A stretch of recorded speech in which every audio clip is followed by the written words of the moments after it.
Napakadami na pong mapanlamang na tao sa Facebook. Huwag hayaang mawala ang pinaghirapan niyong account. Araw-araw ay maraming account ang nahahack dahil sa mga link o yung mga phishing links.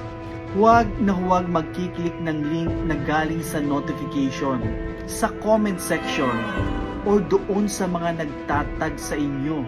Paano ba natin maiwasan na maitag ng hindi natin kilala or hindi natin friends sa Facebook?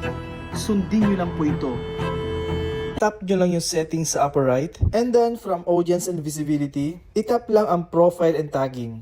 At para makaiwas sa mga links o yung phishing links, lalo na yung mga nagtatag sa inyo ng hindi ka nais-nais na link at yung iba ay may temang kabastusan, tandaan nyo na po ang settings na ito sa profile and tagging. Iset nyo lang sa only me yung apat na yan. At pagdating dito sa reviewing, i-turn on nyo lang